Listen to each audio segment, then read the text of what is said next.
তিনটি ভিত্তির উপর প্রত্যেকটা মানুষকে চলতে হবে। কয়টা ভিত্তি? কয়টা? আরো জোরে বলেন, আরো জোরে।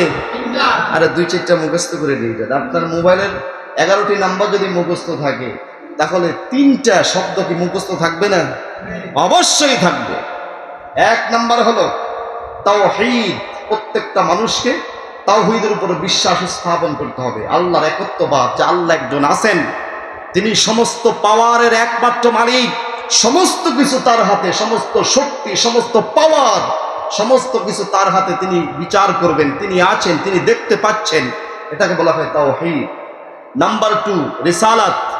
যত নবী রাসূল পৃথিবীতে এসেছে, সমস্ত নবী রাসূল মন গড়া নিজের ইচ্ছায় কোনো কিছু বলেন নাই। আল্লাহ পাক তাদেরকে বলতে বলেছে, করতে বলেছে, শোনাতে বলেছে, এই জন্যই তারা এই সমস্ত কাজ কর্মগুলি করেছেন, আমাদেরকে বলেছেন, আমাদেরকে দেখিয়ে দিয়েছেন। কথা কোন ঠিক কিনা? নাম্বার 3 আখিরাত। তাওহীদ, রিসালাত, আখিরাত, মানে মরার পরে আখিরাত আছে না নাই?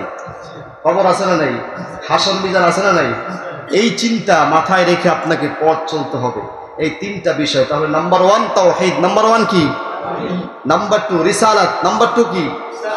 এই যে কোরআন আমরা কিসের মাধ্যমে পেয়েছি? রিসালাতের মাধ্যমে।